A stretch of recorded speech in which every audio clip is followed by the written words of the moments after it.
Hi philosophers, this video is to go through some of the options for your ethics paper, the argumentative essay. And so you'll find it's exactly the same, right? Setup as all of the other ones with just different options again. So make sure you're going back through and looking at the rubric. Where are you not getting points? What do you need to work on?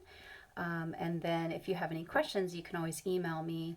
And if you have a question about the deductive argument, you can post that under Ask the Instructor, and I can help you start a deductive argument, because that's a place where a lot of people are continuing to struggle. You're really good at inductive reasoning and kind of giving a lot of examples and support, but that kind of short, very clear, but almost too obvious deductive argument is where a lot of people struggle. So reach out for help on that if you need it. So for that ethics argumentative essay, again, you start out defining ethics, then get into which philosophical question that you are tackling. I have a few that I will go through. Many of them also correspond to the discussion thread. So make sure you go and you're utilizing your classmates' posts and quotes and things like that to help you with your essays. Right? And then also important in that introduction is that you're letting me know which is the stronger either thinker or theory between the two that you're choosing. So you're clearly identifying, right, two thinkers or theories, right? Because there's some where there's not a particular thinker identified, and that's fine. But you're letting me know these are the two that are going head to head, and then which one has the stronger argument. So I should have a full map, right, of where you're going, all in that introduction. Okay, so just to go through some of these questions, and some of them are just coming out of chapter 10 and some are just out of chapter 3, and then there's, I think, a couple that bridge chapter 3 and 10. So 10 is really where you're going to find your definition of ethics.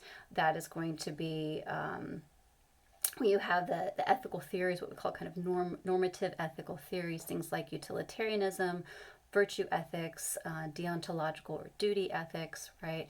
All of those will be in chapter 10. What chapter 3 does is it kind of serves as a bridge. I would identify it as kind of meta-ethical questions about human nature, right? That then set up what kind of ethical theory you might be more inclined towards. But they are connected in that way, right? So this question about are we free or determined, she, interestingly, I don't necessarily agree with this option, but Mitchell kind of separates that question out. It's a little bit in chapter 3 towards the very end, and then also comes up in chapter 10, right? So you can kind of look in both of those places for this question. Are we free? Right? Do we have free will? Or are we determined? Okay, and that's a slightly different question than sort of the free will question in chapter 4 when we're thinking about it theologically. This is the question about, right, do I have a choice, right, in my actions, or does everything around me determine, right, my choices? And there's actually 3 options, right? You have a compatibilist position in the middle that says to a certain extent we are determined, but we're still responsible. You have a fully determinist position, right? And I believe that comes up in chapter 10. And I have also a worksheet that you can use under digging deeper if you're really interested in this question.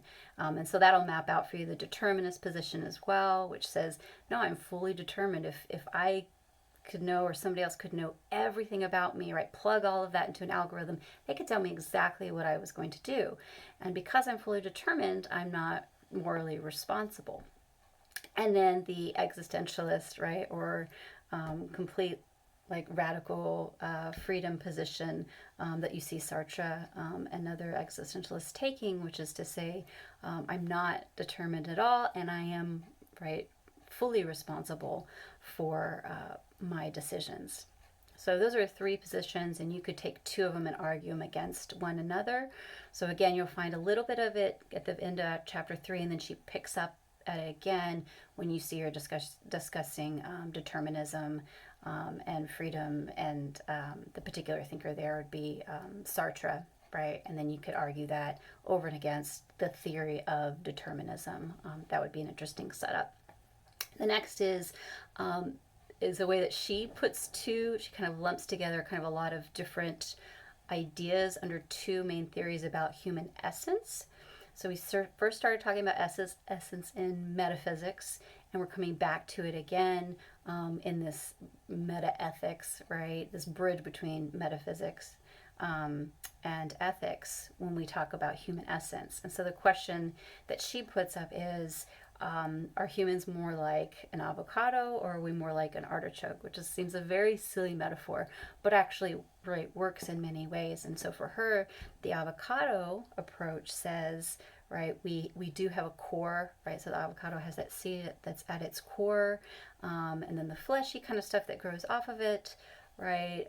That's kind of our experiences and things that come as we live our lives, but that core is always there, right? That essence as to who we are, right?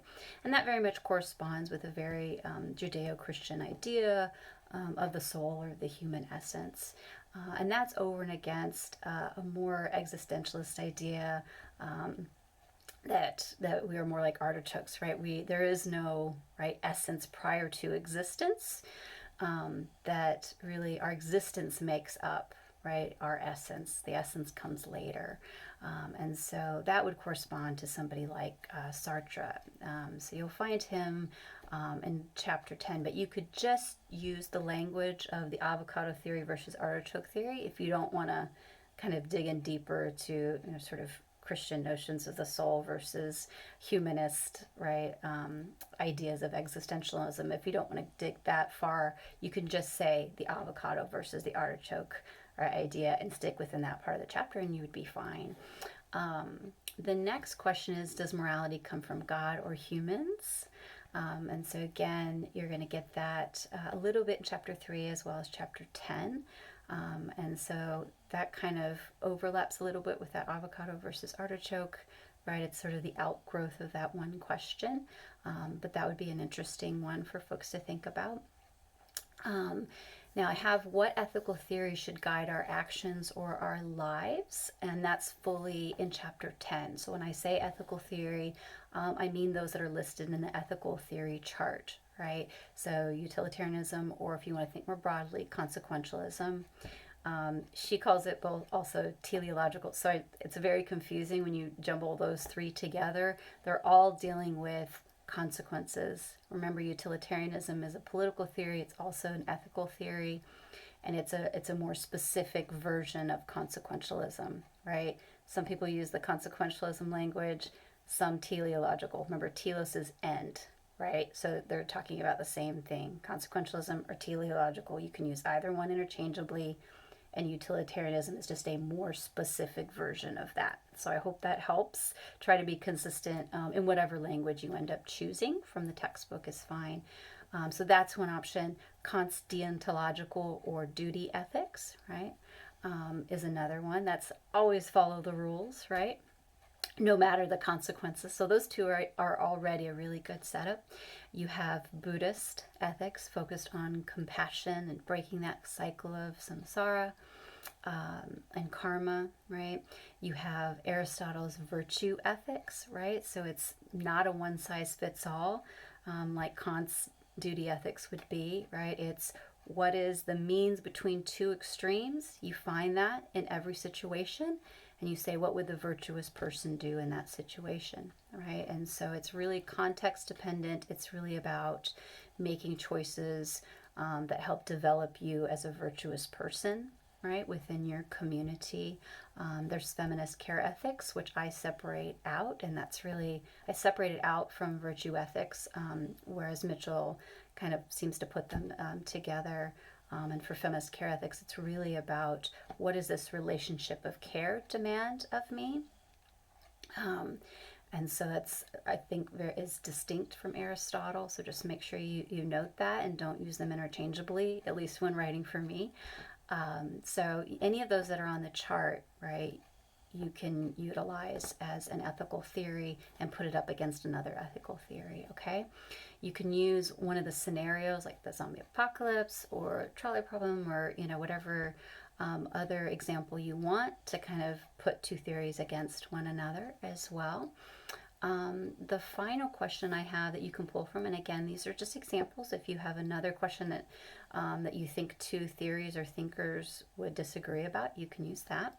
But the final one I have is what should be done with those who break a moral principle, and that one's really aimed at restorative justice. Towards the end of the chapter, you'll see Ubuntu, and so that corresponds with the discussion thread on Ubuntu and restorative justice. So do we punish those who break a moral principle within our community and cut them off, or do we seek to restore them and thus restore the community that they came out of? So those are two different approaches really to justice within a community, and it really does connect back to the previous section as well, but it comes up in chapter 10, so it's a viable option for an ethics argumentative essay. Other things to remember, just typing that deductive argument in bold, going back through some of the examples, all the way back at the beginning of the semester, continue to work on that deductive argument. It's typically just a 3-sentence argument, usually more simple than you're making it to be. And typically what people do is they have like the conclusion piece, or they have the conclusion in one of the premises, but they're not making that second connecting premise visible. They're not